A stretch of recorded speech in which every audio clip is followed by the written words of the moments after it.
All right. Well, welcome everybody. Thanks for being here. Means a lot. We're just starting the Cafe Cadenza journey, or at least putting it out there now. It's been like 3 years of figuring it out, and now we're here presenting for the first time. Exactly. Yeah. And thank you so much. No. Mm-hmm. Greatly appreciate that. I don't know. I'm in awe right now. I was like, oh, you guys are awesome. So basically the first thing we want to know is like, what are you hoping to get from this presentation? And I know you got questions on your clipboards there, but I'm just gonna ask you to popcorn style just shoot out like, what are some things, and I'll just write it here on the board. Well, I want to Come to understand mind. the values and the vision. So values, vision. I want to learn information in a setting of like-minded community members. Mm-hmm. Like-minded. Are there meaningful projects we can do together? Projects. I had that kind of to learn what it is that I'll be able to offer. Mm-hmm. You know, see how I fit into the project. Cool. Healthy discussion. Healthy discussion. I like that.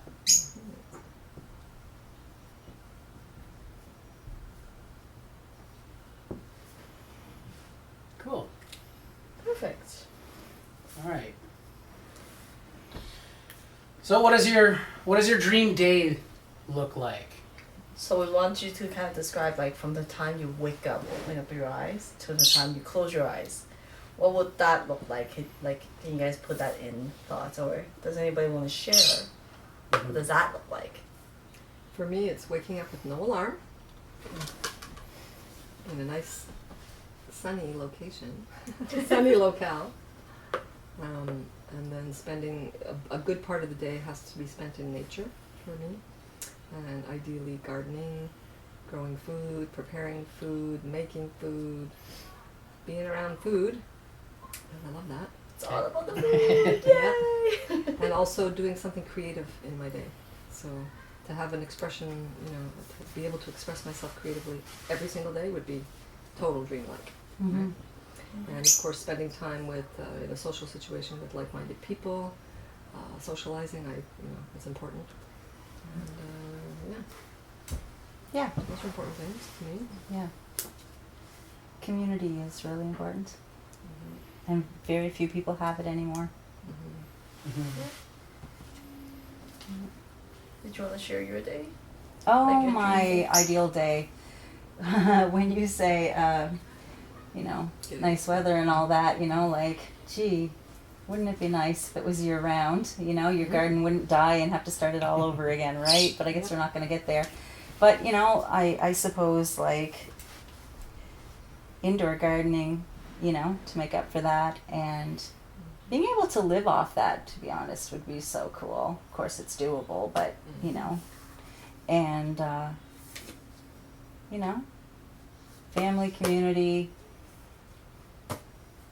that's rewarding, growing things, and,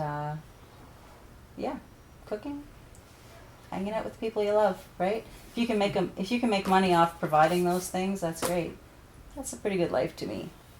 I love that there's the foodies over there sitting. It's like, it's all about food. My day has to be food. Food is comforting, it's nurturing. It is. It's health. It's the Exactly. basis of good health. So if we want the community to be healthy, the people in the community have to be healthy. Yeah. And if Yeah, we're it's a growing way to our have own income food, too. It's not just Oh, stuff to eat. absolutely. It's income too. the whole Yeah. self-sustainability thing through Mhm. food is something I really aspire to. So Mm. creating products, and I'm really keen on all of that. So Yeah.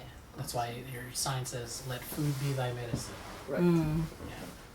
I love that. Yep.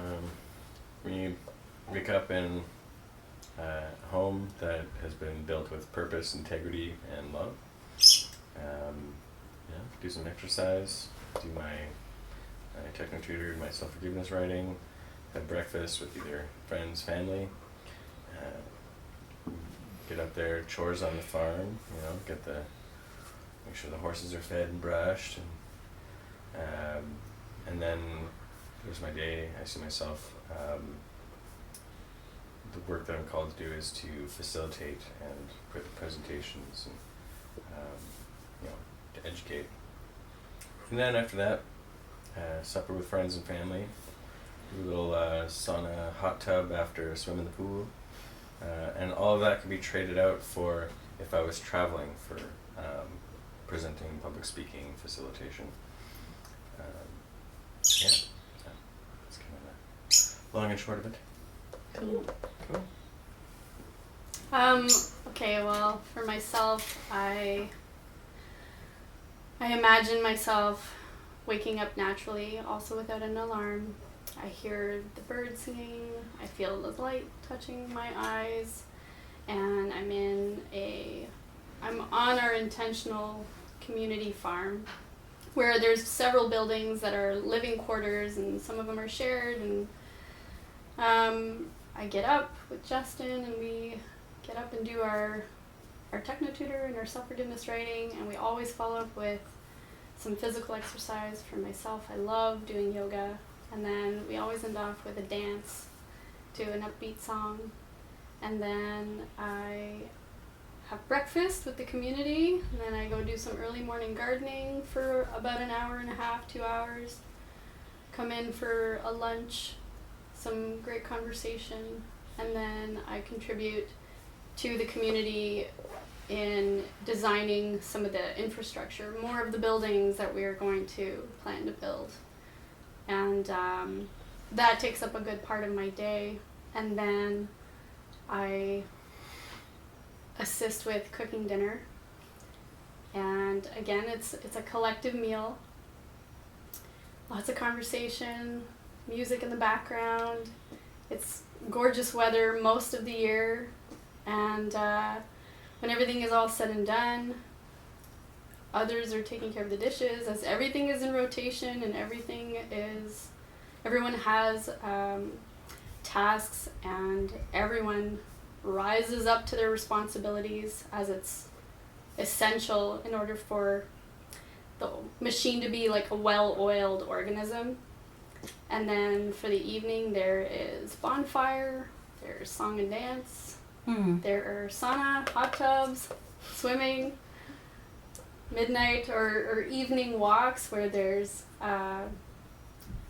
little lights amongst the forested path. You can see the sun setting, just the dusk over the treetops. You can still see just enough. And then I finish with some evening reading in my cozy little corner where I have a little bit of time to myself and integrate all of the wonderful information that I took in, what I contributed, and a lot of what has transpired throughout the day also feeds the economic aspect to the community. Oh, and I don't know about you, but for me, include all these things, our future kids will be there with us. Yes. Mm-hmm. Yes. Future kids, yes. Cool. Awesome. Well, thank you guys all for sharing that. Yeah. I like that. Yeah. We're so used to being in the city around the concrete and not thinking outside the box, and hey, that says it all. Yeah. I like it, like you're painting Yeah. a picture for me already, you know. Mhm. As you say this, it's like the images are right in front of my eyes. That's really cool. Yeah. Yeah. Like all of you, like, oh, the garden, I can smell it. You know, it's great.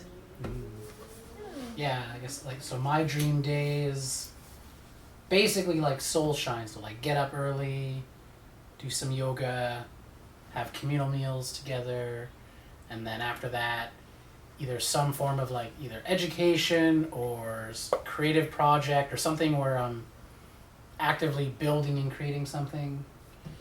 And then somewhere in the middle of there, maybe another large communal meal.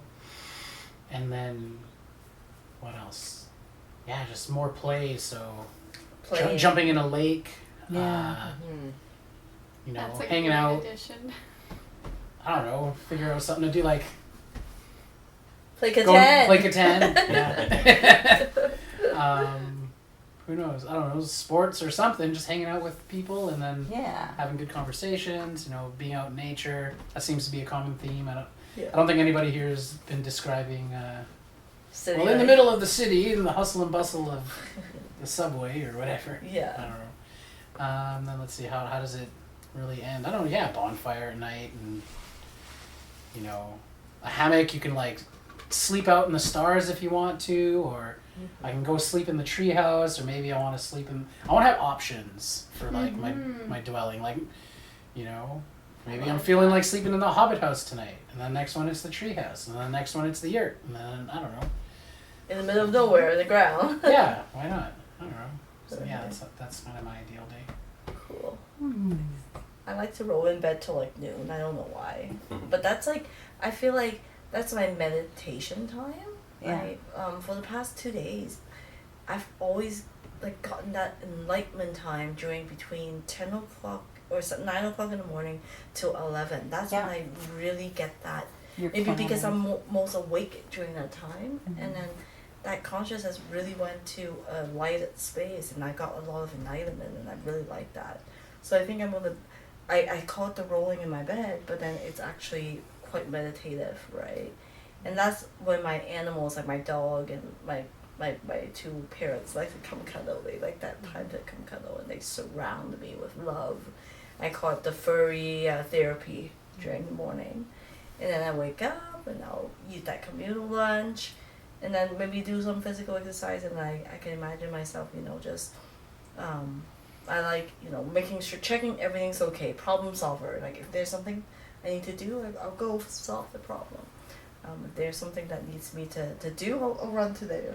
Like I'm more like a what you call it, like a runner. You know what I mean? Overseeing everything, and then if they need me somewhere, I'll just go there, kind of thing. And then a meal, you know, dinner, and then sit by the bonfire, have good conversations and stuff like that. And then if I'm blessed up with a partner, I want to be like cuddling and watching the stars until like we fall asleep together, kind of thing. If not, then I'll just cuddle up with my animals, kind of thing. And then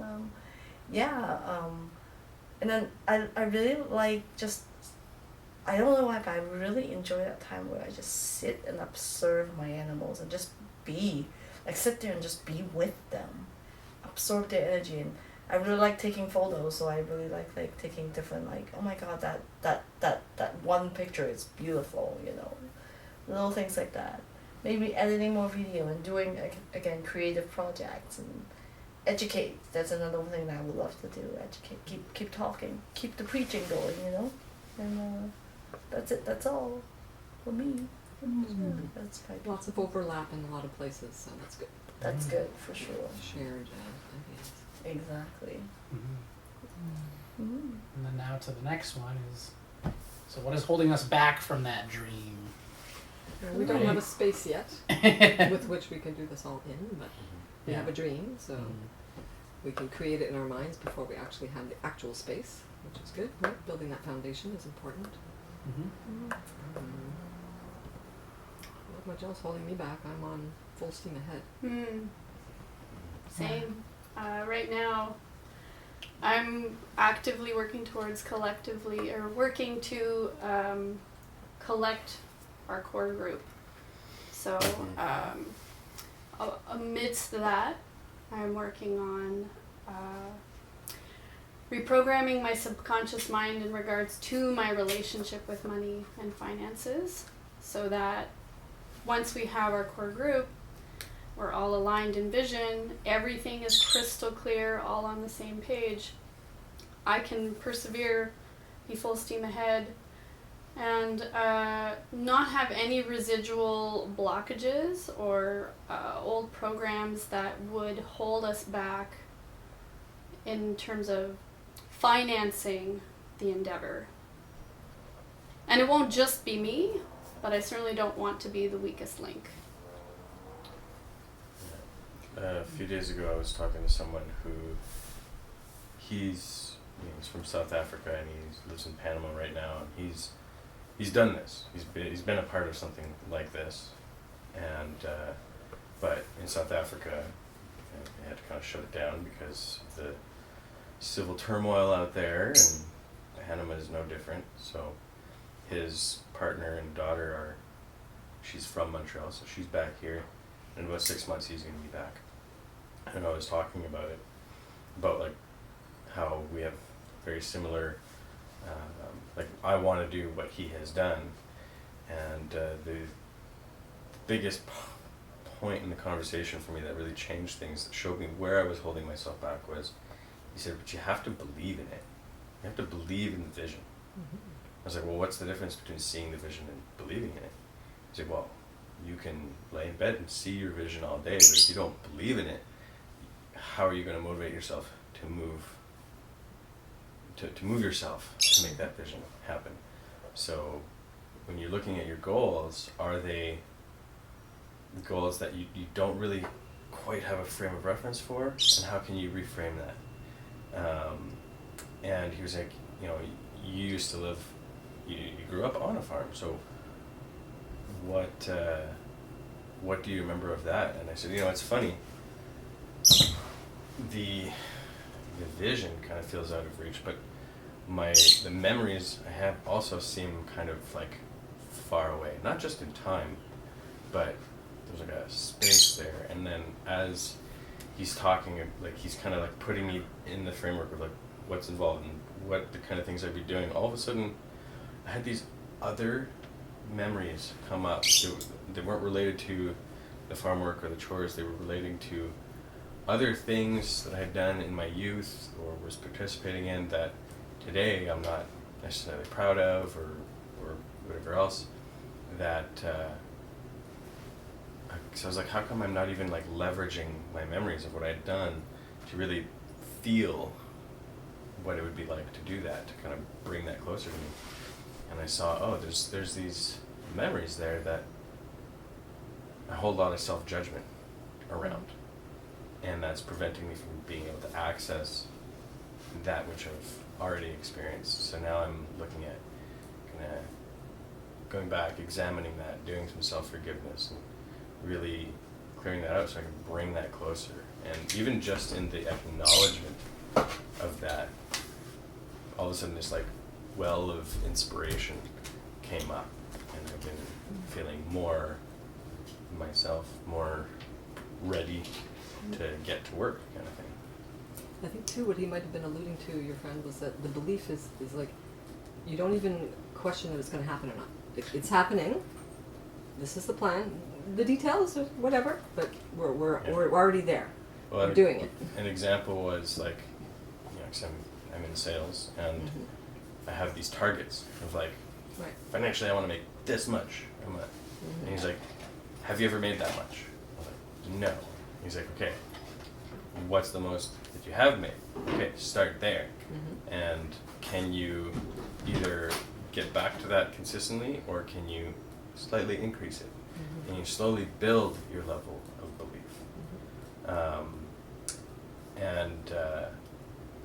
But then he's like, but that's besides the point. You're looking at a financial target, whereas look at what you can do to get there. Do you like, how many people do you have to talk to? How many presentations do you have to set up, and how many sales do you have to make that happen? Okay, well, first, do you believe that you can talk to 20 people in a week to set up your 6 presentations to get your 1 cent? I was like, well, yeah, I can talk to 20 people in a week. Okay, so you gotta get yourself consistent at that, and that's going to build the self-trust, which is going to lay the ground for that belief to be unwavering. Foundation. For me, or are you done? No, Maybe yeah. you have more to say. For me, I feel that, I think I've kind of mentioned this with you too before, that I don't really think about dreams like that because I feel like we have so little time left. So for me, I realized, okay, like job opportunities, this, whatever, make money, you know, get ahead financially, you know, after being in school so long, and then the COVID stuff and all those limitations. Okay, great, but get out of the city. So I had to like refocus, and then it becomes second nature though. Like, so my main focus is connecting with hobby farmers and literally setting up ways to and this would never happen if we weren't working within like the Freedom Farm Network or whatever, Fringe Farm Network or whatever, but like the Freedom Movement, people are more willing to help each other right now, right? So I've connected with 2 basically hobby farmers that have lots of land. So one's gonna let me grow like 400 sunflowers that I can press oil. It's not a big deal, but it's establishing the relationship, and if I run into trouble, where will that friendship go, or what can we build on together? Because she's homeschooling her kids, and like with canning skills or whatever else, like she's interested in all that. So what can I give her, and like how will that friendship build, right? But at least I have like a commitment. That's this. I'm growing this much sunflower seeds for next year to press the oil. And then I've learned, you can use the stalks for flour, and you can do other stuff with the head of it and everything. But then, because I had 4 or 5 farmers respond, because first I put a post in the network on Telegram to say like, does anybody need help on their farm? And I had like 5 people respond. So, and another girl that responded that wanted to do a business together out of a certain farm, which became the second farm that now I've visited twice. And as long as she gets a kickback from whatever we want to do, she doesn't mind letting us use the land, like letting us have projects. If I want to do bees, I can do bees. If I want to grow another 400 sunflower seeds or whatever, cool. Like, they already do a lot of stuff like tapping maple trees, but like I'm just saying, these are what I see that I can accomplish personally in with a short amount of time, without a lot of money. At least I'm making those connections, and the second farm, they really know how to farm. So kind of like some of the resources there too. The lime is there or whatever, and I don't even know how much to put on a garden, for example. You know what I mean? So there's a knowledge resource that I've connected with there too, skills. Right? Yeah. So this stuff for me, it sounds so dreamy and awesome, but I don't even have it on my chart in my brain. You know what I mean? Yeah. But I've been working to get out of the city, right? Yeah. Yeah. And building relationships with other farms necessary, because let's say they've got sunflowers and we've got potatoes and you've got wheat, and we can all exchange, right? Exactly. Well, all have to grow everything. If they're gonna outlaw animal farming, Yeah. can they really outlaw entirely growing sunflowers and pressing sunflower oil? Like, you gotta have some fat in your diet. You know what I mean? So, anyway, that's why I'm moving forward. So I guess moving from what we think might be holding us back to what would it take to achieve the dream? What do you guys think? What is it going to take to get to the dream that we talked about? Well, I think consistent working towards the goal, like consistency, like we were talking about ramping up our meetings to every second Tuesday and getting the momentum built so that there's action steps. I've been on many groups for many years where we just talk and talk and talk and talk and talk, and I'm like, That's what I was telling we're Katrina. done with talking. Yeah. Now, what are the action steps? So let's set some goals for ourselves. Let's try to meet those goals, and let's be accountable to one another so we're actually moving forward towards the goals, right? Because I feel, and maybe you guys too, that time is it's time sensitive. We really have to get moving. Yeah. Totally. Yeah. Universe keep telling me the time is now. Mm-hmm. I keep hearing that message. So, anything else do you think? Takes a lot money. Of, Money. yeah, money. A lot of networking, like I said, building relationships with other communities, other farms, other people that are already doing it, already have that knowledge base, and like I said, need help. But also there are the members of your future team that are out there that also don't know who else is able to do, or don't know how to start, or don't know how to piece it together, and all you have to do is gather. Yeah. And we were thinking, he had a good idea, Alex, about the newspaper or the little magazine that we could create, but we need something also online where we have everybody's contact info, where we're building this database of networking, connections, and things like that. So let's say somebody comes into the meeting and let's say they're newish, and it's like, oh, where do we get jars or cans for preserving? It's like, oh, well, somebody already knows that. do a search online, boom, we've got it because it's somebody's friend or somebody's network or somebody's neighbor. You What do know, we call so it? I think CRMs. yeah, an online or an offline database of information. Yeah. Yeah, and we are starting. Like I have the network Yeah, you're up saying now. yeah. It's bare bones, and we still have to fill it in, figure out. So I think our next meeting, I want to go over how How to set up. that up, Mhm. and how do we manage member or at least potential members database and stuff like that. Yeah, figure out That's what coming. what information is important. How do we organize that information so that it's easily accessible? And who is the keeper of the information? Yeah. You know, you have to designate some roles perhaps, and it might change. And I think it's good if it changes, and we have maybe teams of people, like 2 or 3 people doing everything. But we don't all need to be a part of everything. And I don't know if you remember that section in the book where they talked about, let's say we want to dig a new well, which is, I'm looking way into the future, you know, and they said, okay, well, every single person, let's say there's 60 people in the community, we don't all have to sit in a meeting and come up with, okay, do we need to do a well? We designate a small group, they go and they do all the research, and they figure out what's best for us, what's the price, when it could be done, and then they come back to the group and they say, okay, this is what we've got, and then we can vote on it, right? Because if you have meetings, she mentioned this in the book, if you have meetings and every single person needs to vote on every single thing, you will never do anything but have meetings, Exactly. right? So So I again, feel like we delegating need and to- trusting that the people that we deign to be in charge of that have the knowledge and the wisdom in order to get some answers for us, you know?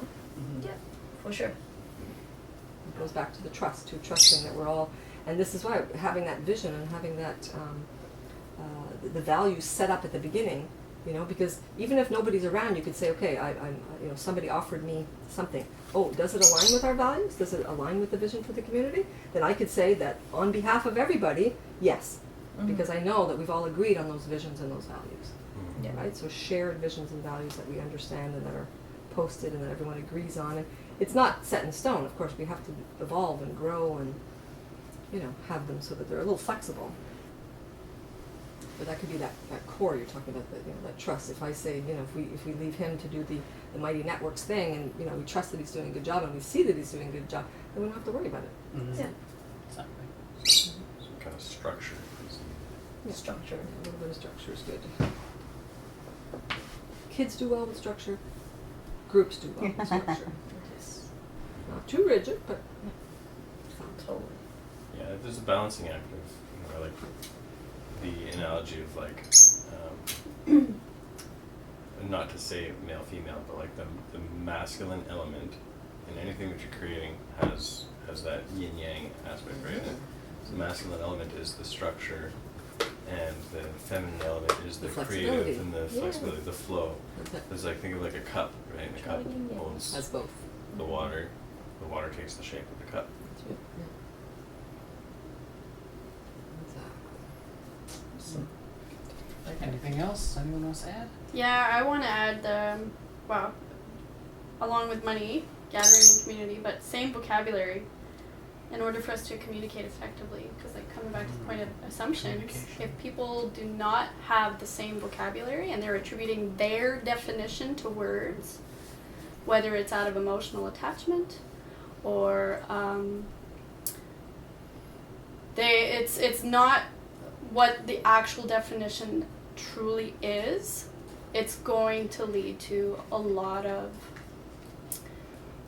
strife for no reason. It's just wasted time and a lot of wasted emotional energy. And I would like everyone in my core group to be doing PT and to be doing self-forgiveness, because that also allows us to purify the emotional attachments to words that we hold within ourselves, the resonance that we hold that is not for our highest good, that is not for the collective highest good. I'm a big believer in radical forgiveness. You must understand the concept. Exactly.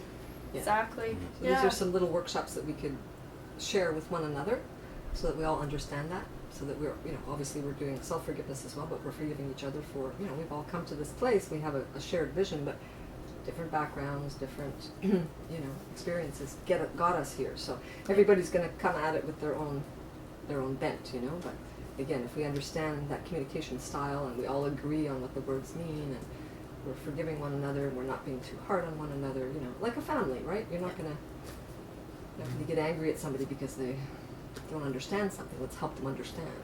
Mm-hmm. Yeah, I think Lifting that's each why other we. I think that's the thing about putting the putting those videos out, so that people has the same context. We're basing it on the same context and same, like, you know. Context, Um, right.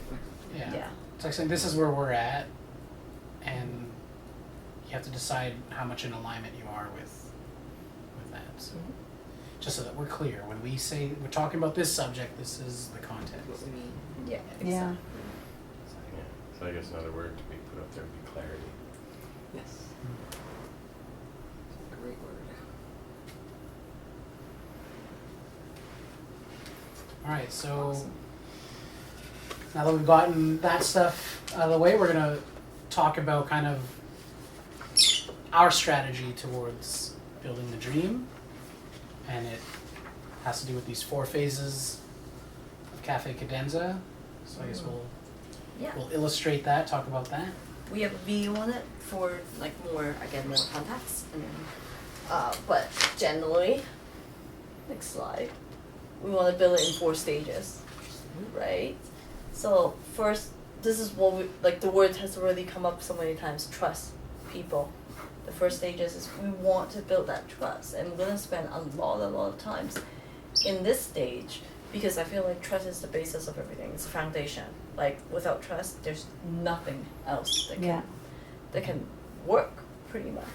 So I think that's why I want this presentation mainly getting feedback on how do we build trust, what can we do so that that trust is there, kind of thing. And then the next stage is the economics. Again, you know, if it's the money, if it's the value of things, how do we after we build enough trust, how do we go from the individual finance that we are in right now to a more collective finance, you know? And that's what the other book is, the Sacred Economics book is, talks about the what's the solution to today's broken economic system, and how do we rebuild that as a collective, as a Cafe Cadenza, right? Of course, the answer is always trust the people. You have to have that trust to build that collective. We need to trust each other to do things together and things like that. So that's the economic part. And then again, there's like a few video on how we're doing that. And then after this is stable, we're gonna start building our resilience. So how do we slowly disconnect us from the real world, which I call the Sims world? Because SimCity, okay? Because what the outer world is pretty much somebody just clicking the mouse and like telling you to do this and do this and do this. You know what I mean? And that's how I feel like, oh my god, everybody's just a SimCity character, you know? How do you guys play Sims? Yeah. No, Way but back I've then. observed it. Yeah. Okay. Yeah. And I showed him a really funny video yesterday. Like when the house is on fire, the Sims just stand there and watch the fire and be like, ah!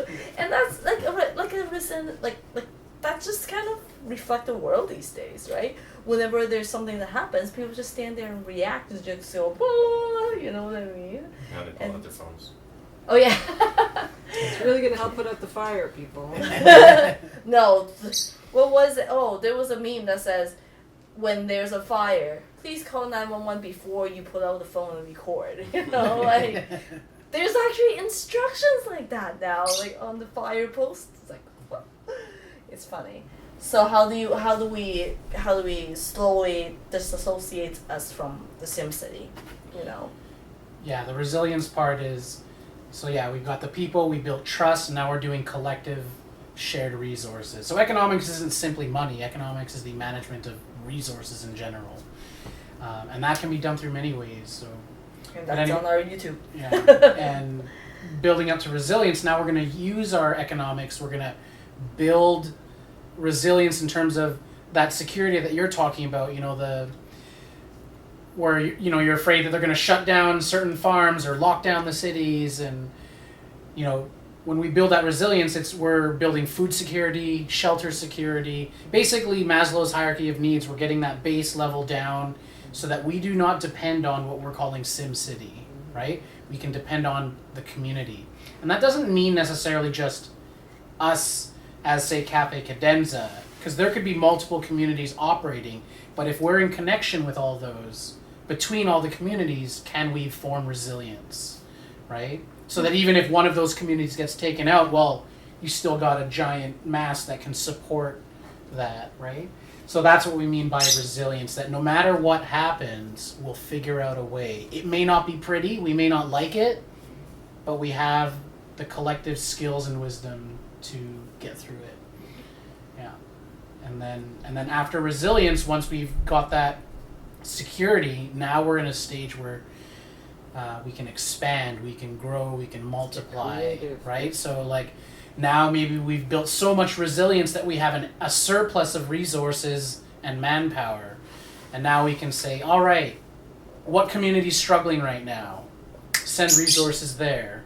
Oh, you have this great idea for a business? Boom, let's help you grow that business. Oh, you're just starting out a community right now? We have a blueprint for you. Like, here you go. And giving us that ability to flourish now. So like what starts with one seed is going to just blossom into more and more. So that's our expansion. And then it basically repeats the cycle.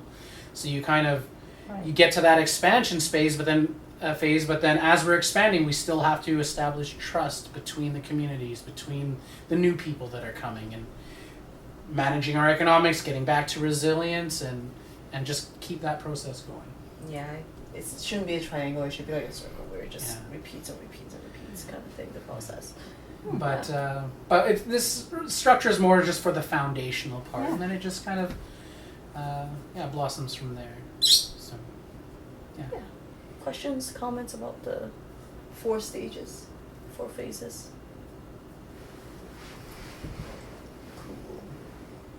Cool. Could you go back over expand again? Yeah.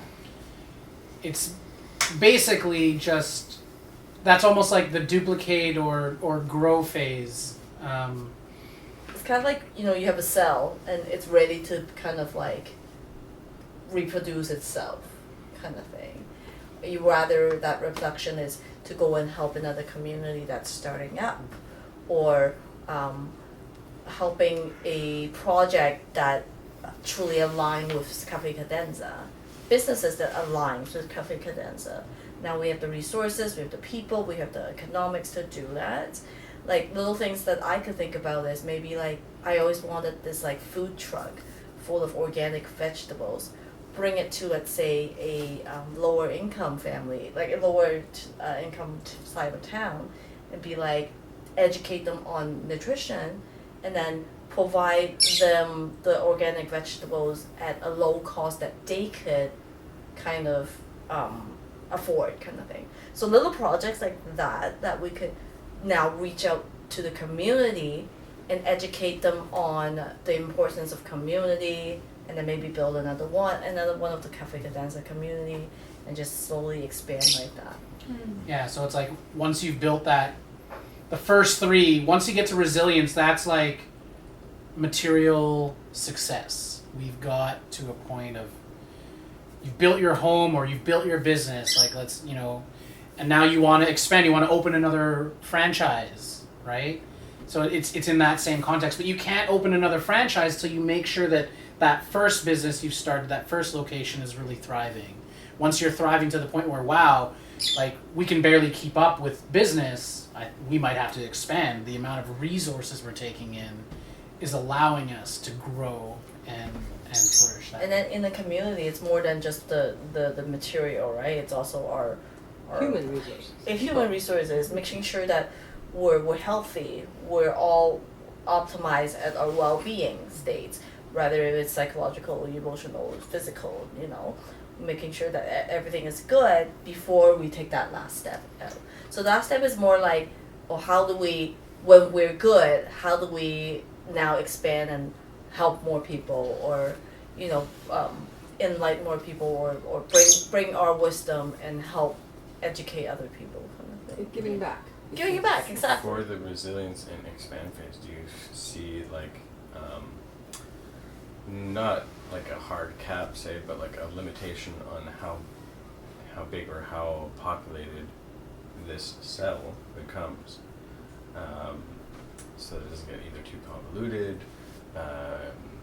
or too much to manage before it can actually expand? Well, it depends on how much resources we have first, right? Look, so if these two stages are like, we could, it all is an analyzation of how much we have. Then we decide how big it goes, right? And I mean, how I see it is not that we need to manage that next cell. The cell, I believe, like if it's true alignment, it will manage itself. But just to start it it's just us helping others. Yeah, and part of resilience is like, if we can't manage the resources we have within our first community, well, we're not resilient yet. So we need to reach that stage of figuring out our balance, figuring out, okay, what's working, what is the maximum size we can manage. Once you start getting beyond that, maybe it's time to expand. Okay, there's too many people now. And now maybe we break off into two groups. So maybe cut right down the middle and say, all right, Minnie, you're going to now manage this community that's growing right here, and I'll hold the fort with the first one. And then we'll share resources until, I don't know if you can imagine, but you've got the two cells and they're slowly kind of like, you get this kind of double bubble, right? And then eventually it separates, and now it's totally dependent or independent.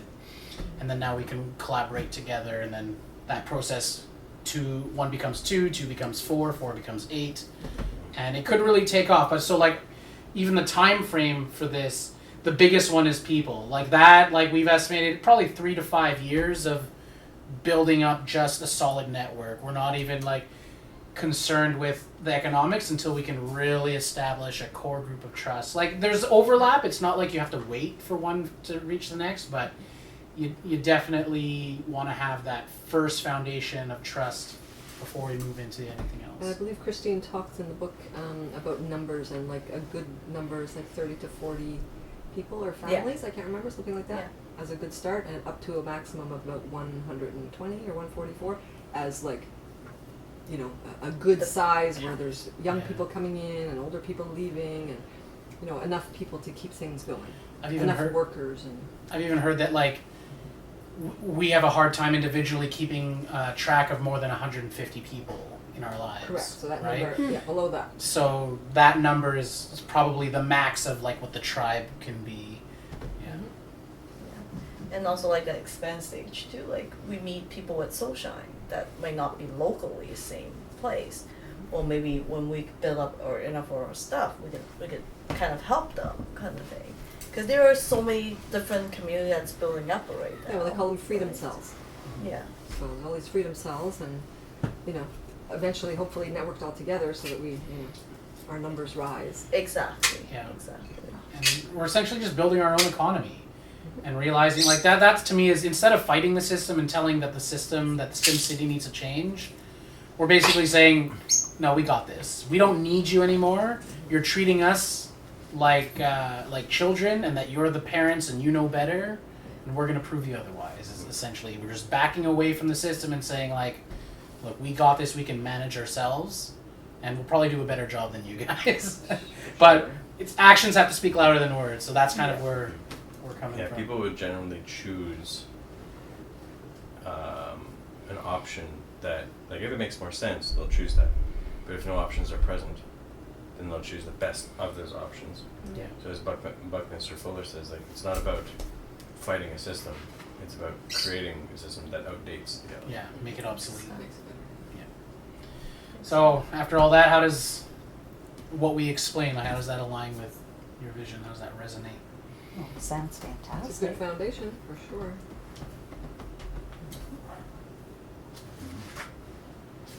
It's kind of like a hard metric. What do you mean, like 1 to 10, or? I don't know. It's just like, where are our visions aligned? Where are they maybe not aligned?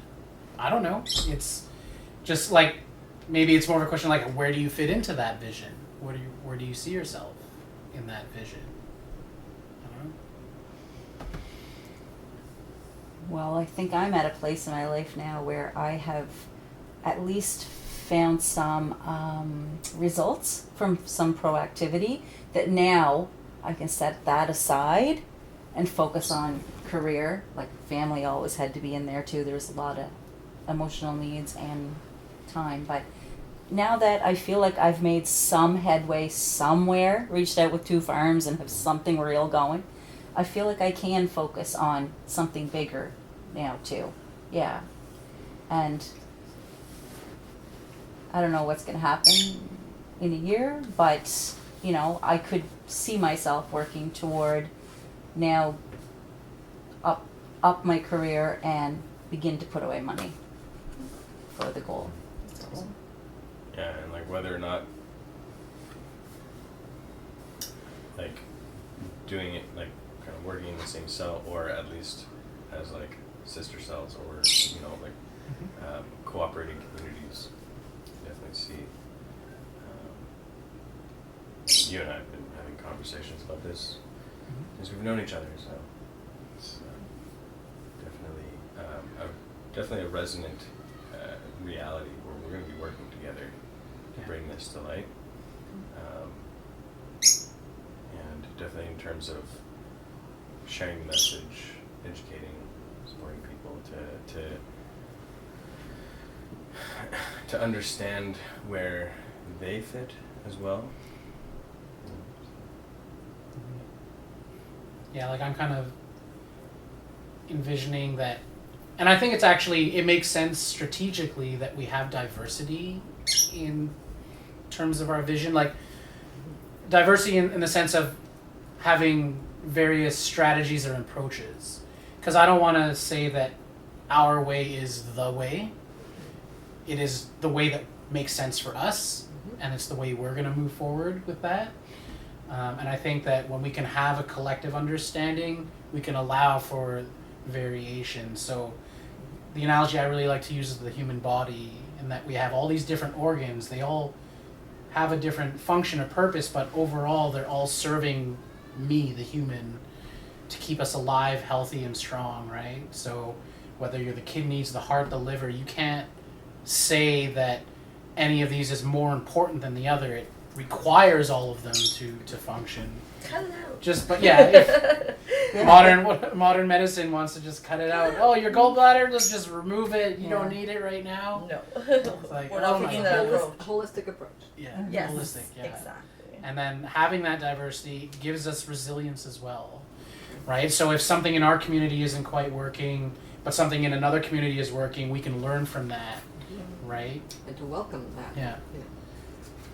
Exactly. Be flexible. And creating a space to allow you to make different choices, I think is important, right? To experiment.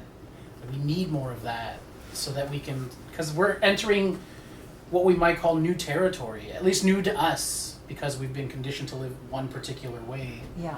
So I think I'm smelling something. Is it?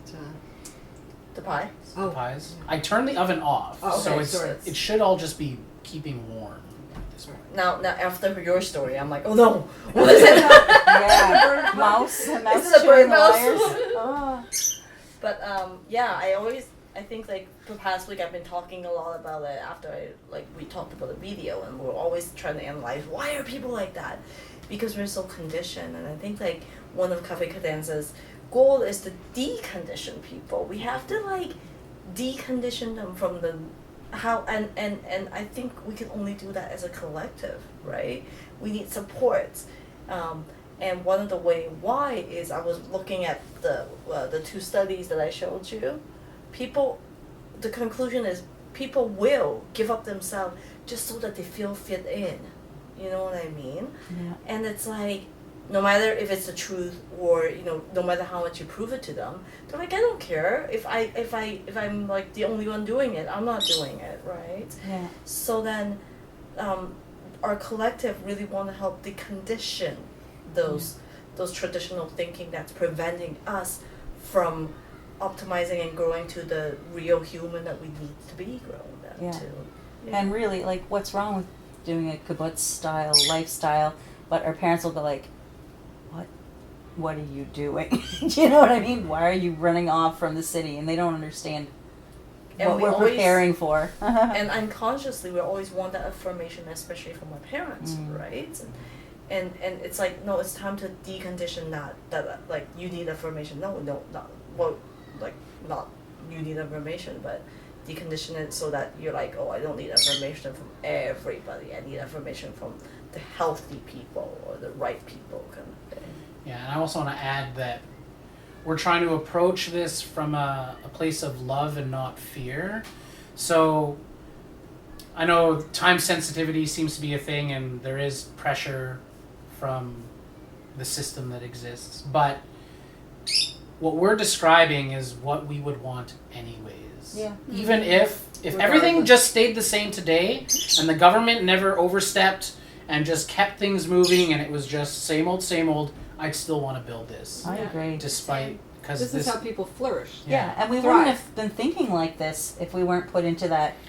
into that state. Well, that Moment in definitely history. sparked a lot of people to Mhm. shift their Reconsider. thinking and be like, wait, maybe this system isn't as great as I thought it was, and Well, And I grew up on a farm, and my family that we met, so it was a large family, so we always had like these like yearly like family get-togethers. It was like over 100 people, and it was like these big like camping experiences, and where there was that collectivity and stuff like that. So I have experienced bits and pieces of that in my youth, and I see how beneficial that is, and how close, even if we don't see each other over a long period of time, the relationships that creates, because you go through stuff. So yeah, like you said, even if it didn't have to do with the pressures of the WHO and the WEF and all that stuff, that was like really like, we gotta take a stand. So this is what I would be trying to go back to. Yeah. So. yeah, it's just I want to just be able to build the world that I want to live in. Yeah. You know, like I didn't choose to be born in this system, and Mm-hmm. now it's time to like what we want to do is create a space that makes people feel safe to explore those opportunities. But you know, most people are afraid. They're like, oh, I'll conform to this because it feels safe, because they don't feel safe trying anything new. And I think that's what people need, is a space A safe space. a safe space to feel like you can experiment and discover yourself. And always going back to the Friday or the Thursday talk that my coworker gave, it really sparked me. I was like, oh my God, you're right. Like, unless people are in a safe space, they can't thrive with their health. They can't heal. They can't think properly. It's more severe than I thought it would be when you're in a Survival Yeah. mode. survival You can't mode. have that level of creativity that you have. Do you ever notice Correct. after you're on vacation for a week, all of a sudden you get so inspired of how you will organize at home and new plans you kind of forgot about because your brain was just so distracted and It has room all of a Stressed sudden and- to like, wow, think about things that are Yeah, not just basic survival. survival. Yeah. What So does a safe space look like for you guys? And I mean, how many That's of a you good probably in your life heard of the idea of a kibbutz over in Israel, whatever, and thought, that sounds great. But now we have people that actually care to do something like that. We wouldn't have people even like have it come on their radar. So Justin Otherwise- had this question of what the safe space looks like for me. It's non-judgmental, very loving, very accepting. So love and acceptance, and then full of people, full of trust. And we have. Do you want to draw a trust? I think if you The guys triangle. watch our video, we put the trust in our triangle that has a 3-pillar: honesty, compassion, and humility. Yeah. Right? So have all those 3 attributes and have that trust, very trusting, loving community that pretty much that I could be authentic in. Like I know I could be me without any judgmental or nagging or, questioning, why are you doing this? Why are you the anti? Why do you have to do that? Why, it's like, okay, let it go, you know what I mean? And then accepting in a way that you're not only accepting at me at my best, but me at my worst at the same time, right? Not all human can always be at the best, like I explained it, So what about me and my worst? Can you accept me and my worst, or are you just gonna be standing there telling me, get up, you're weak, you know, and things like that. I think that would what the safe space look like. Your cheerleaders.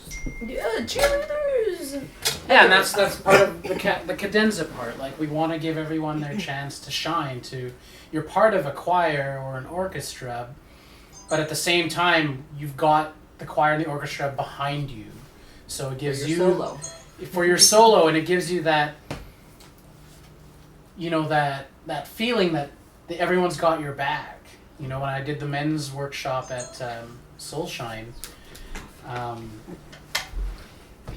we did a thing where, like, we just did a physical representation of what, you know, the typical male the obstacles in his path, and what it felt like to struggle on your own, and then what it felt like to have a whole group of men put their arms behind you and push forward, you know. And we want to create that space where we want to say, like, we got your back, you know, that this is a space, this is your sanctuary. When you come here, when you enter that door, come as you are. We're going to treat you with honesty, humility, and compassion. We're going to build trust that way, so that you know that when you enter that space, this is a space where you're accepted as you are, and you're encouraged and empowered to be the best you that you can be, whatever form that seems to take. And then at Soulshine, you know, the closing ceremony where all the men were playing the drums, and be like, woman, just do what you need to, we're all at your back. Like, having that, it's like, wow, I could still feel that, like, I'm not It's with you very physically, emotional. Yeah. but they, like, somebody's just, I know I could, so when I wrote our vision for Cafe Cadenza, it was, what did I say, so that we want to create a community so that you can go and explore your path. And I've explained that before, where I was like, you know, I love exploring on a journey of life. I don't like to walk the everyday people's walking, but if I'm going to walk through forest, I'll have cuts. I might have danger in my way, but knowing that my whole community is in my back supporting and be like, go Minnie, go, you know, like you said, cheerleader. Or if I have cuts, I know I could go back to my community and somebody's going to be like, it's okay Minnie, you know, we'll patch up your little like pain for you, like you know, that gives me more of a courage to be like, okay, I need to do that mission of life, you know. Yeah, so it really sounds like, you know, a safe space where trust is, like, it's not without challenging each other. It's not the same as confrontation though, right? But like belief in each other. Look, I know what you're capable of, and I know when you're not stepping up, and that's that honesty point. yes. Encouragement. Yeah. Seeing each other's beauty and seeing each other's capabilities and helping to, you know, nurture that for each other. Yeah, so like, instead of just criticizing, or you're useless, or you can't do this right, blah blah, it's like, okay, you're approaching from the negative. How can I build you up to the point where you can do the things that, you know, I'm nagging you for, or whatever. So removing the negative part and just exploring, okay, let's build you up. This is. And then what you said in the beginning, believe, right? Having somebody believe in you, that makes such a big difference. I remember I was doing some renovation work with, you know, the father of one of my girlfriends in the past, and I have this, not good with heights, straight up, and here I am on this ladder, 2.5 stories up, and like hanging off this rafter, and I have to like nail something like this, and I'm just like, I'm frozen. And I'm like, I can't do it, Peter. And he's just like, I believe in you. Like, he comes up on his ladder, comes and takes a look, and instead of doing it for me, he's like, I believe in you, and then he leaves. And I'm still up there hanging to this thing, and it's like, it was weird, just him saying like, no, I like, You can do this. you can do this. You know how to swing a hammer, and just 3 points of contact. You got this. And I was like, well, if he believes in me, then it's like it totally discombobulated that self-deprecation that was paralyzing me, and I did it. And I was like, oh, now I know I can do that. Don't like doing it, but I can do can. it. Well, challenging ourselves, this is what helps you expand. This is what helps you grow, you know? Leaning into the uncomfortable, making the uncomfortable comfortable, and making the comfortable uncomfortable. Yeah, it's going to shake you up. It might not always be easy, but wow, you're going to come out the other end bigger, better, stronger, Yeah. more resilient. So a lot of times people think safe space means, oh, like No my risk. comfort zone, no risk, Right. right? It's not it at all. We're not babying anybody in Yeah. here. Just letting everybody know we're not. I'm not gonna be like ooh, oh, boo, boo, boo. No. We're so used to living not like completely solitary lives, but let's say our own family unit, and we're not actually put to the test to be in that situation to have the humility and whatever. And it's one thing to say everyone's my equal, and then there's push comes to shove, right? But I love this phrase that I think captures my mind. If it could be like a motto when you're put in that situation, is thinking of others as better than yourself. Not in a way to self depreciate yourself, but just like because it gives you the right feeling about people when you say that to yourself, right? But I haven't had to put it to the test. But from here, it sounds like a good motto almost, like to have on the wall, considering others better than ourselves, something like that, you know? Yeah, I And Because said, we want to aspire, you know, we don't Yes. just want to stay where we are, we want to grow, we want to get better, we want to get bigger, we want to get stronger. Yeah. And having teachers and mentors that could help take us there, I mean, it's a wonderful thing. and also safe space is a safe space for you to make those mistakes. I don't like to call them mistakes. I like to call them fogs. I think opportunity of growth, right? A lot of times we're not allowing anybody to make a mistake. Oh, don't do that. You're gonna do this. Let them make the mistakes, Well, the word mistake, right? mistake, Mm-hmm. right? So it's just Try again. You just exactly. Yeah, yeah. You can always fix the mistake with another try. With like, there's not mistakes. There's not too many of them at least. That's like, unfixable. You know what I mean? And I think, how else are you gonna learn without going through them? You know. So I guess the only real mistake is not trying. not trying.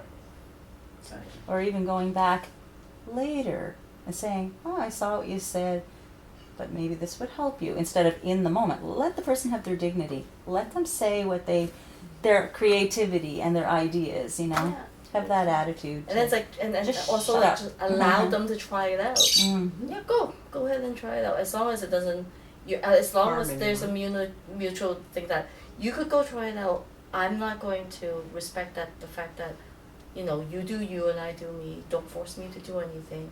Then let the person do whatever. You know what I mean, Mhm. kind of thing. Unless it's gonna kill them, but Yeah, exactly. I actually disagree with that. Oh, I feel what I've noticed is that when there is not a core foundation that brings everyone together when it comes to something intentional in community, whenever things kind of go astray, people can get frustrated and emotions can get really big. And over time, like as it's said in the book, right, there's a reason why there's only about 10% that succeed, because people will get apathetic.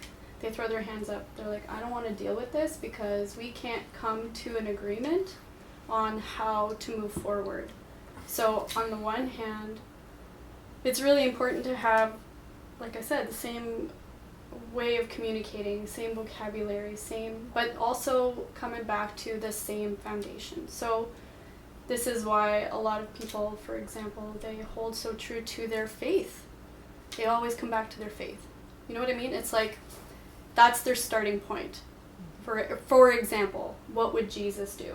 And if they always come back from a starting point of, well, what is the best thing to do, not what's best for me in this moment, then there's a lot less likelihood to delude oneself into just entertaining a feeling, and then you're actually being really radically self-honest. So it's important to be able to be part of something. For me, it's important to be part of something collective where I know that if I'm hitting my stuff on a day, that somebody who comes along and maybe I react to them, they're not going to coddle me.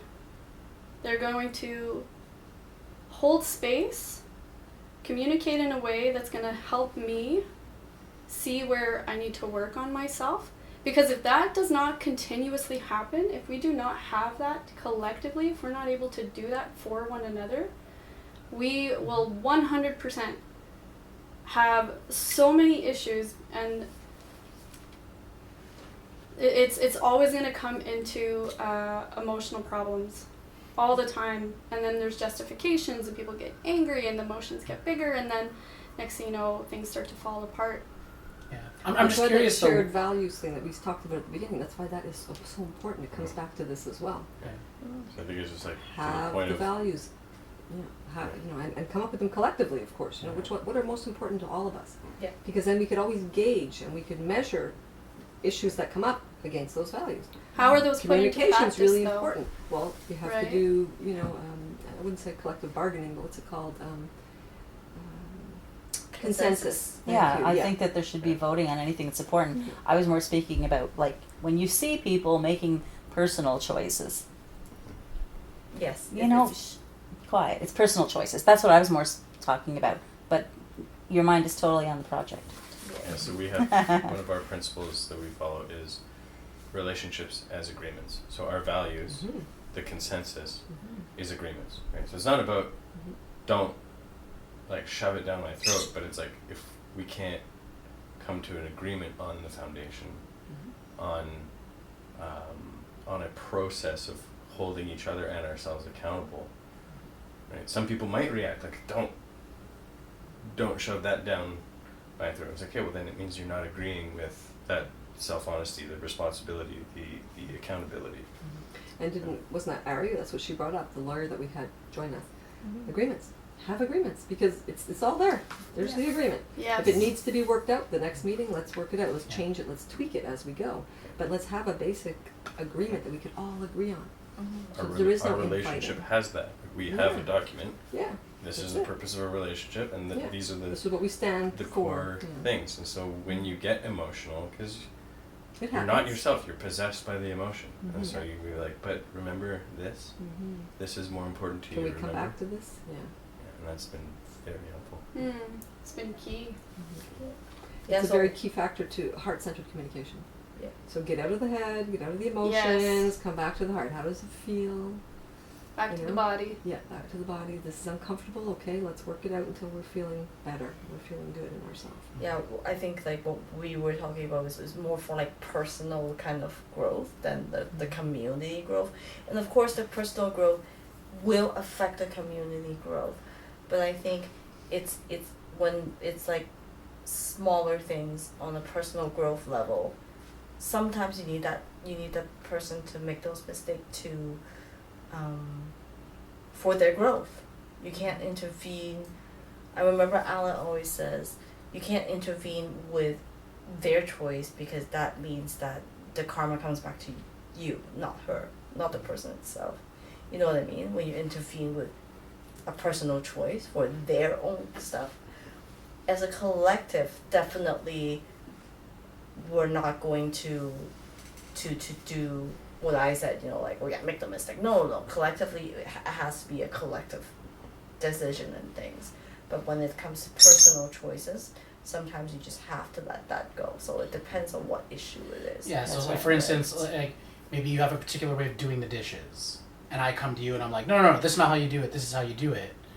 And you're like, can't I just do it my way? Like those things, they don't affect the community. It affects our personal relationship and respecting people enough to say you have a preference on something that doesn't harm anyone else. It's your way, and you're still accomplishing the result. So you're saying, can you trust me to get the dishes done? Okay, then don't tell me how to do it. That's right. Let me go through my process, and for all you know, maybe my way was the better way, but I should allow you to do it your way, right? So that you can explore that for yourself and come to that conclusion.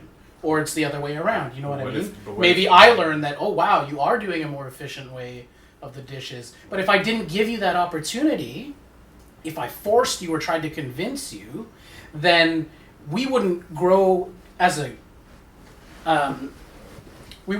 group because we'd be suppressing one expression of an opportunity of how to do something, right? There's things to We learn. don't want to impose our personal, Exactly. feelings on Well, to someone build else. on that example, if my way of doing dishes is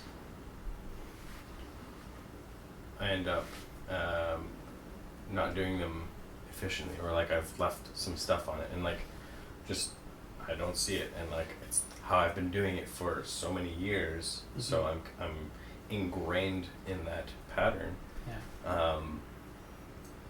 There's still an opportunity for humility, right? A teachability. There should still be an opportunity to be like, hey, I see that you're doing this. Are you open to a suggestion? Yeah. Right? So it's not forced, Yeah. but it's still an opportunity to learn and grow from each other, even on personal levels. Because if we care about each other, if you're about to make a personal choice that is going to be a mistake, it's like, aren't we here to accelerate each other's advancements through what it is we're trying to do? So, I mean, it's different when it's like, oh, I want to plant things over here versus over here. But is that your personal garden? Is that the community garden? Because if it is the community garden, but you want to plant things a certain way, we're wanting to do things in there. Every situation will have an optimal way. Okay, some people don't like the word best because it feels like there's like a judgment to that. But there is an optimal way to grow a garden, and we're learning that like monoculture is not that, right? So you still want to be observant and be there for each other, have your back, but having that humility on the one side of being open to the new idea, but humility in the way that you deliver the new idea. Yeah. How do you guys feel about having one of the values be that people in the community need to understand and be aware that we're all on a personal development path? So people don't come in absolutely. and just say, well, you know, I found this in the dating scene, and it's really, really interesting as a 50-something-year-old woman getting back into dating. The guys whose profiles say, I'm on a personal development path, I'm like, ooh, okay, because same thing as me, right? I don't want somebody who thinks, oh, I'm 60 and this is it. Yeah. This is where I am. Not going to grow anymore, and you know, take it or leave it, whatever. But you know, I believe in expansion and growth, and it never ends. It's like a yoga practice. You're never the perfect yoga person. You keep doing it until you die. You're never there. It's always a work in progress. And I think humans are works in progress. Because we can never reach that profession. No, and we shouldn't even perfection's think that there's a finite place that we have to hit. Just they're always working on bettering ourselves, bettering the community, optimizing, making the garden better each year, you know, making it more, the bigger harvests, and how do we do that? But tweaking. And it's just a concept that I know, I mean, we're all there. Everybody's on personal development, we understand, but let's say somebody new comes in, you know, some 60-year-old guy, and he's like, yeah, I'm a farmer, I can do this and I can do that, but where is he? But that's the humility part. Yeah. Like if you think you've got it all figured out, well, you're not practicing humility. The moment you say you got it, you've just shown that you don't got it. Yeah. Exactly. Yeah. Good, so we can kind of build that into the humility part that, okay, listen, we're all on a path, we're not perfect, and you know, there's going to be places where we're going to butt heads with people, but if you're open to learning and growing together, then you know, so many amazing things could come from that. The definition of perfection, there is a definition where it's like this conceptual ideal state, but there's also the verb perfection, which is about identifying flaws and striving to become as flawless as possible. And so it's not that you're like you said, like going to attain this perfect state. You should always be striving to better yourself. Your That's the personal development. best. Personal best, yeah. Not what many thinks I should be. Yeah. It's what I feel I should be. Exactly. Yeah. Working towards it. Always. Exactly. Perfect. Cool. Perfect. This is perfect. Yeah. Well, it's meetings like this where you discover our values, right? This is what we're talking about. Let's have a day where we sit together. All we do is work on our values. Right. We're going to start with a list of 100, and we're at the end of the day, we're going to pare it down to the top ones that really are juicy, that mean a lot to us. Yeah. This is what we've come up with, and we feel you can branch off from any of these, but these are the ones that just have really resonated. But these are very broad. I'm talking. Yeah, about oh a yeah, little for bit sure. more- When it comes to defining the Constitution, but this is I explained it in one of the videos as well how I want it to be broad in the sense of remember I was talking about allowing other communities to flourish. So basically, in order for me to trust, say, another community, I want to make sure that they're on board with honesty, compassion, humility. Now they may not redefine, but they may execute those values in a different way, but as long as they're adhering to them, I'm like, well, I can trust you. I can trust that you're practicing these virtues, and you may operate your community totally different than ours, and which is fine. I want that, but we do have to have something we collectively agree Well, on. it's like the Venn diagram. We're going to Yeah. have communities that, that on the whole, branch off, yeah. and that, you know, a lot of the values will be shared. Yeah, so like my visual is the flower of life. You got the big circle, and that big circle, at least in the context I'm talking, would be this honesty, humility, compassion to form trust. And then within that, you got all the circles kind of interlocked and overlapping, all underneath this structure, but all expressing it in their unique way. Is kind of, yeah, how I'm going about that. Yeah, so for the purposes of moving this forward, getting into trust, how do you guys define trust? What does that word mean to you? Consistency. Consistency and accountability. Yeah. Consistency, accountability? I would say integrity. It's really important. If you say you're going to do something, following through with that, whether it hurts you or not, if you say it, you know, keeping to your word. Sorry, consistency, accountability, and Integrity. integrity. I've been teaching my teenager for 2 years. Integrity fine. Because he'll say he's going to do something, and then when it actually comes down to doing it, he doesn't want to do it. I said, it doesn't matter, Griffin.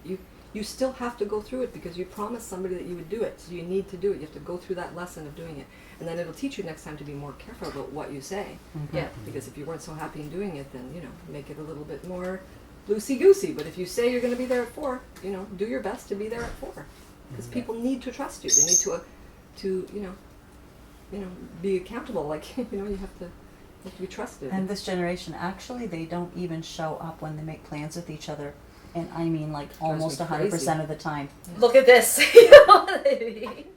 But were We there just had- a we lot just of had a maybes couple. or a lot of confirmations and then they didn't show? Yeah. But the young people, like, they make plans all the time and, like, almost never. Yeah. What does that teach you to feel like as a young person, right? Well, in this current model, is there's been this like thing of you do what you feel. There's a difference between like what you feel and like what you've agreed to, like what your word is, or what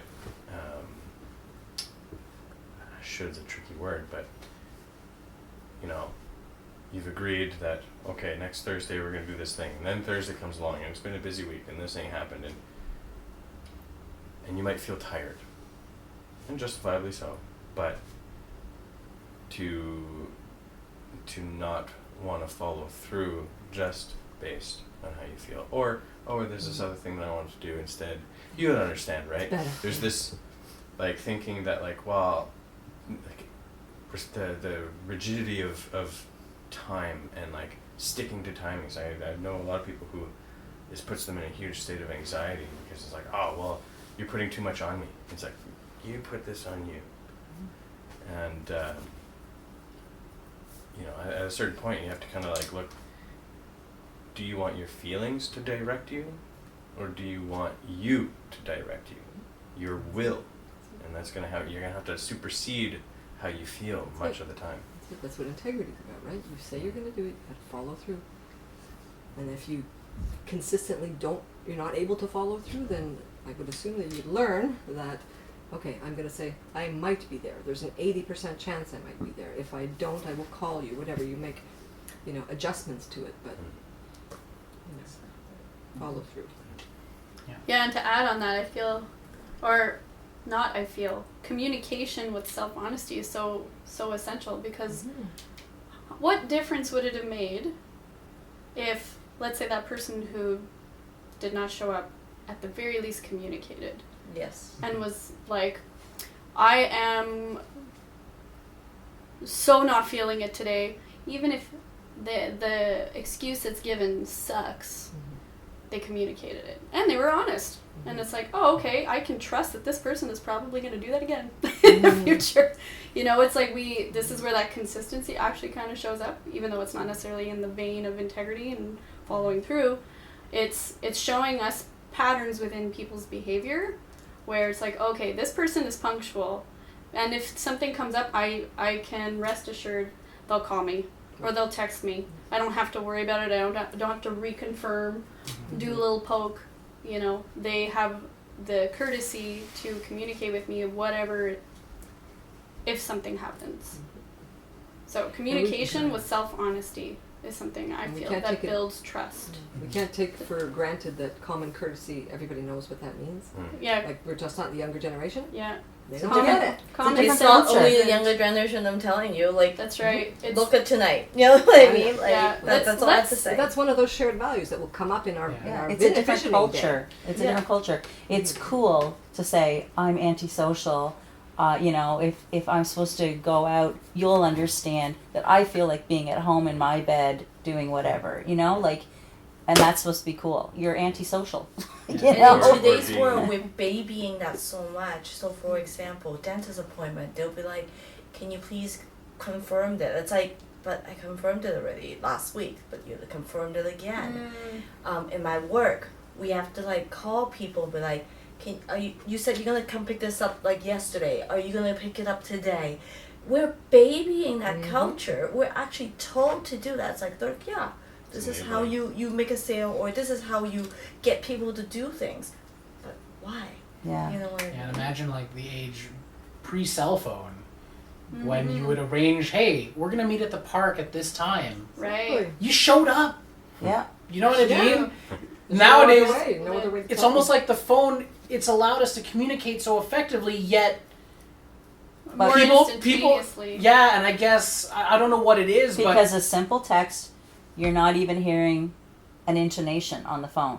It's too easy. It's too easy to easy to get cancel. you out of stuff. It's too easy to break up. It's too easy to anything. You know what I Yeah. mean? But they don't Texting is see like, okay, I actually, took the time to do this, assuming you're here, and you just say, I'm not gonna go there. Like Yeah. last minute, you're like, thanks.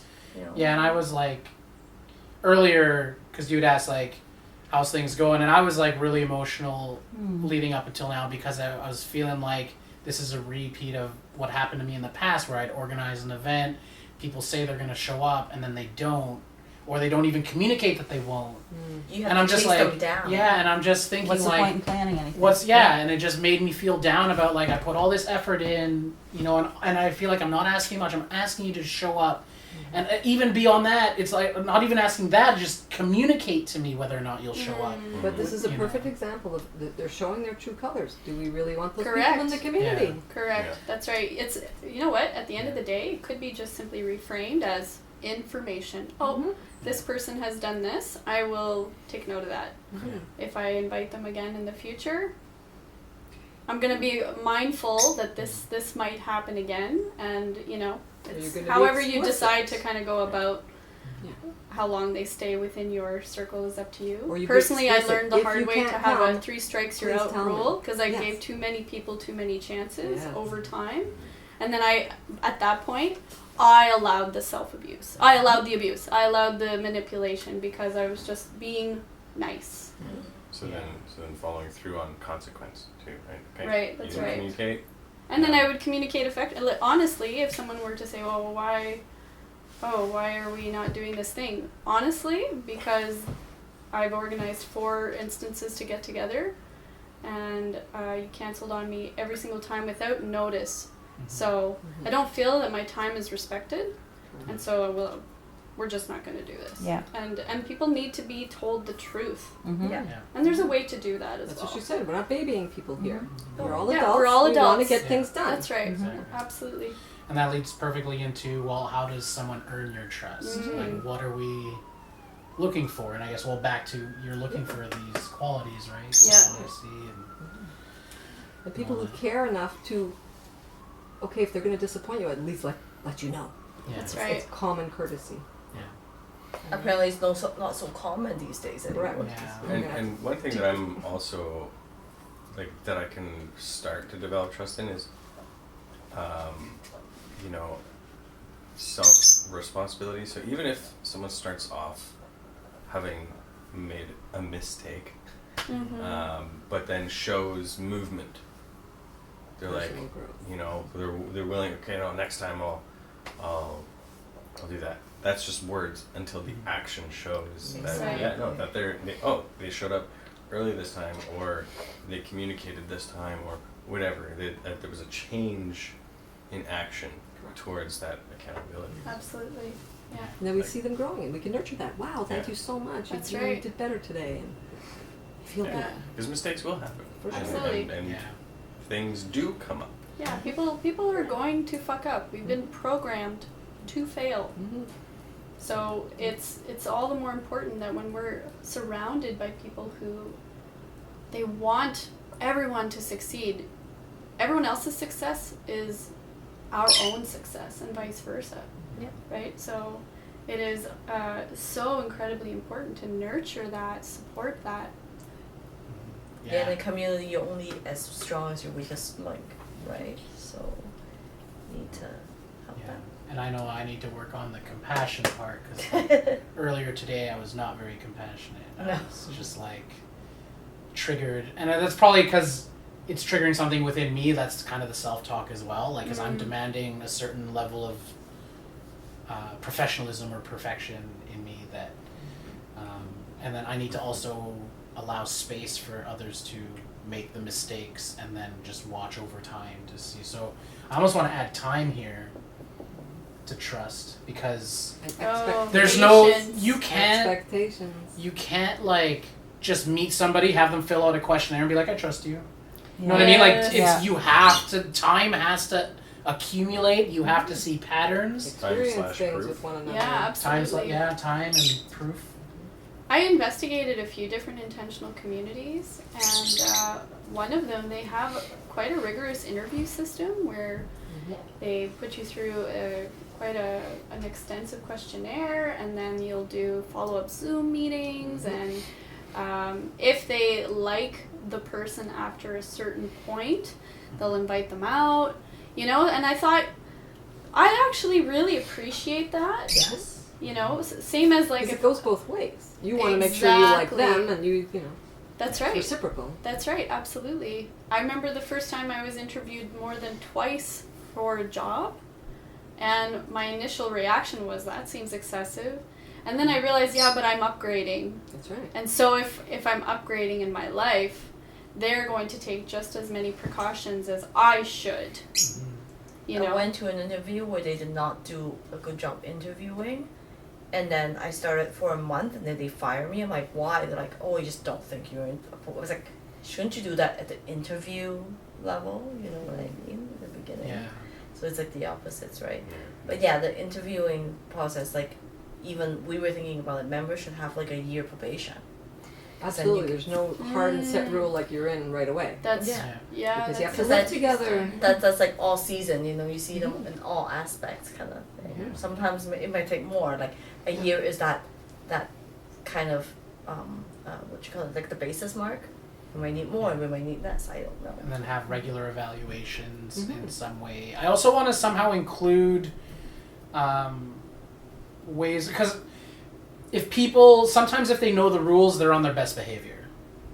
right. So I want to incorporate ways where we create a space where people can kind of reveal themselves because they feel safe and comfortable to, they're not like trying to impress us, exactly, because you'll find that even within jobs or whatever, they're, as soon as they're hired right away, they seem like they're good and everything, and then once they pass that probation period, you know, they're just like, all right, they're slacking off and they're taking advantage, and you know, I want to avoid that, and really, like, so one of our methods was maybe have them play a game of Catan.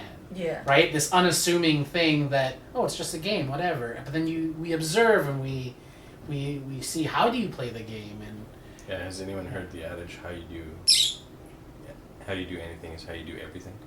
Yeah. Right? So this is where, like, okay, how do you compose yourself under pressure? How do you compose yourself with strategy involved? How do you compose yourself with long-term projects, short-term projects, just showing up, right? Your true Yeah. colors are going to come out. even teaching paint nights, I can know someone's personality by how they're doing the painting. I can pick out the perfectionists, you know, like you can pick out the free spirits, you can pick out the people who are self-deprecating, like all of their stuff comes out onto that canvas, you know. It's really fascinating. So that's kind of what we wanted to incorporate in that, like how to earn trust is like put them in these scenarios that are, they seem like we're not really evaluating you, but in a way we kind of are. Do you need my bedding, Zeke? Sure. You think it's getting too cold out there? Oh, I think it's getting dark. We could almost. We're getting pretty close to the end, so Yeah. How many? yeah. I have to leave at 7. I'm really Okay. sorry, but Yep. So Pack yeah, it. within 15 minutes you got. So, I guess this is like the last question here. Well, there's, Okay. I think we got something else, but The finance part, I think. yeah, this was how can we earn your trust portion. But I think to a degree, like us being here, is an indication of the trust that we already have. yeah, I was just gonna say, show up. Yeah. Thank you. Mm. We showed up. For each other. For each Yeah, other. exactly.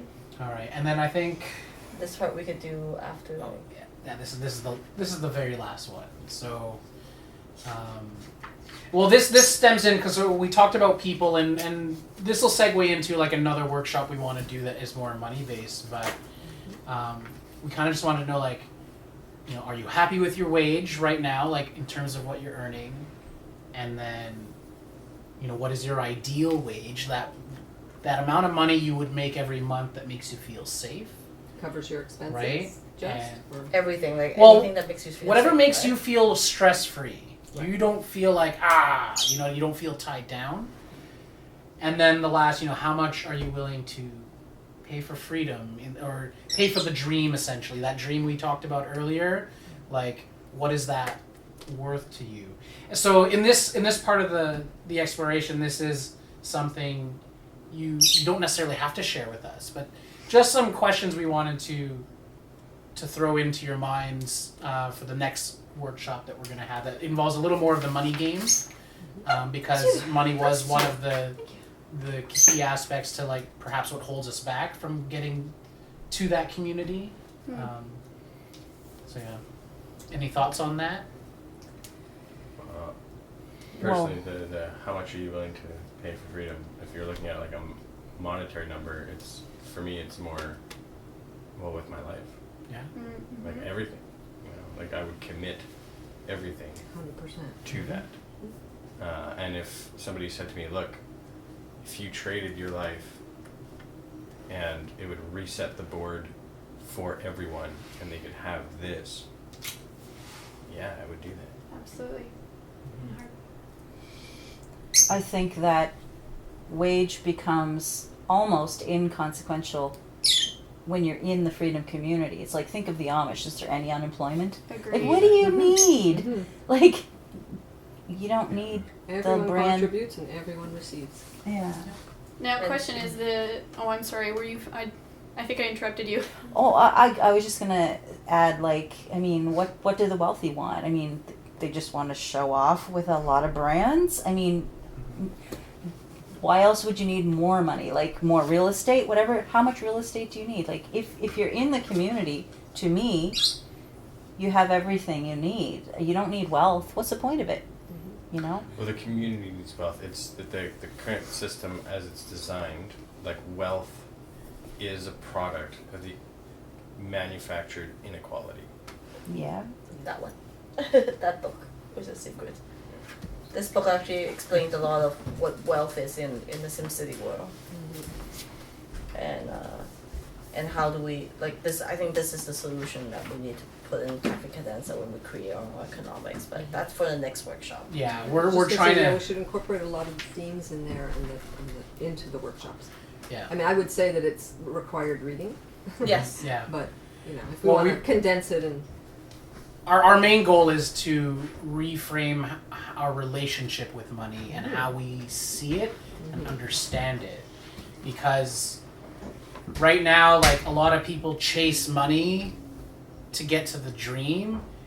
And what we want to do is we want to chase the dream, and money's going to help us get there. So and naturally it will come. Yeah, Because if we have this momentum going and our energy's all focused on the right thing, things will come in our way and lay at our feet, and it will help. yeah, and we have videos on that where we talk about money and its use in terms of how it's an energy that we can move, and just reframing it in a way that, because sometimes I'll notice people they're like, hey, once I have the money, then I will do the thing.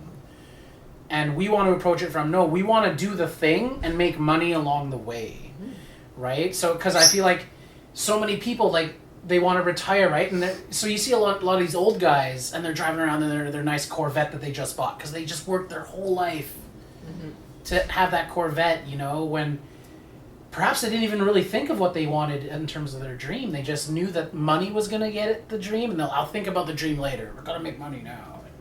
So it's more about that emphasis on getting to living that life now, living that dream now, and then how can we be smart enough to, or clever enough to make money through that process. I had a big flip, I think I told you guys this year with my business, because for 23 years I was just hating it. It was like, I never really paid attention to the money, and it just wasn't interesting to me. But as soon as I flipped the mindset to, well, it's not that you want more money, you want freedom, and money will get you freedom, and all of a sudden, oh my gosh, now I could do anything. I could get up and work 10 hours a day, because it's not the money I'm chasing the dream and the freedom, and anything is worth that for me. Exactly. So I was able to really like shift so much energy, and talking to clients, I was happy again, and it's like, oh, trouble, it's no problem, I can solve that problem, and because I had a new goal. And I wasn't equating one with the other. I always was anti-consumerism, you know, and all that stuff. Yeah. So all of a sudden now, okay, I'm still anti-consumerism, but I'm not anti-money. Right. I'm going to use it. I'm going to use the makeups Freedom, while we can. rest, vacation, creativity. That's what work can provide us if we don't have to spend so many hours a week changing. But then, like, I think you're the one who helped me, you know, be better at my job as well. You know, you actually gave me a lot of pointer, and the past few weeks has been good. You've been so putting it in, yeah? I've been doing it. I've been Good enjoying girl. my work, and I've even, you know, thought of ways to bring new ideas to the work, and hopefully, That's it. like, my ideas will take me to another level of things. And if they don't get upset. At least Exactly. you tried. Exactly. It doesn't hurt trying. It didn't hurt. But I definitely know that, you know, my new plan it resonates with a few people's thing, and like I said, if it doesn't work with the current work, it doesn't mean that it's not working. But again, it's more of a collaboration now instead of working in the work kind of thing. So we'll share with that one with you another time. Yeah. But, Good shifts. yeah.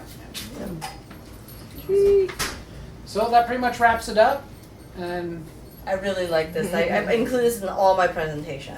I like that there's a panda in it. So. It's just happened to have a panda in So it. which is more important? Asked the big panda. The journey or the destination? Is that Mushu? No. Whoever you're with. And the company, said the tiny dragon. And that's what we want to build. Yeah. So, should we share like, or like a few projects that we want to do? So one of them is co-housing right now, collective co-housing. That Yes. yeah. So that we learn how to live together. Yep. Yeah, and it has to work on a small scale in order for it to work on a large scale. So 100%. rather than this giant project fall apart, easier to fall apart in a single house, in a rental, exactly. And then if it falls apart, we can learn from that and try it again.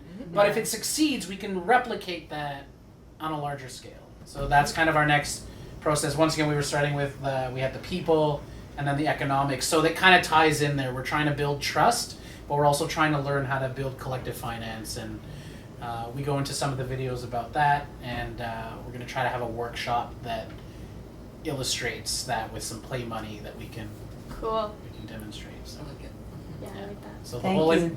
well, thank you for showing up. This is part of building trust, and that's what we were realizing when we were formulating this presentation or workshop, was that's the key thing we wanted to address at the beginning.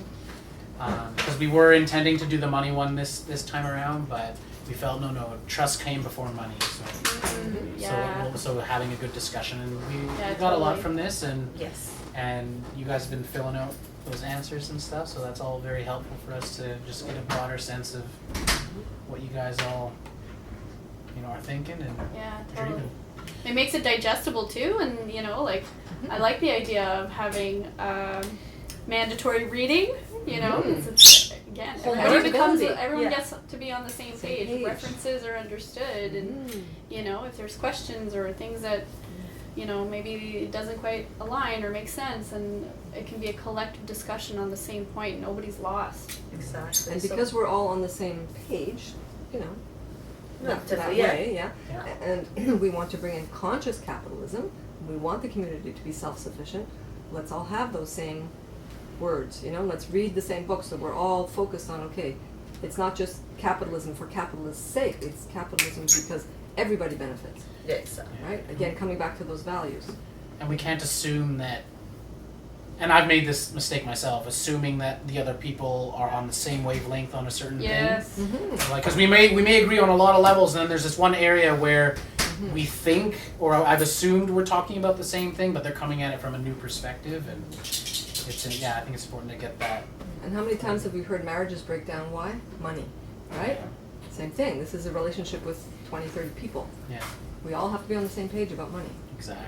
Yeah, for sure. So I feel like, well, even Dan is where I learned this from, is like money is the great builder of trust, because when you can lend somebody money and trust that they're going to get it back to you on time, or they make the effort, that shows a lot of trust. It goes back to the integrity, the accountability, all that stuff. And because money is a universal thing right now, it affects all of our lives, it's a part of our survival.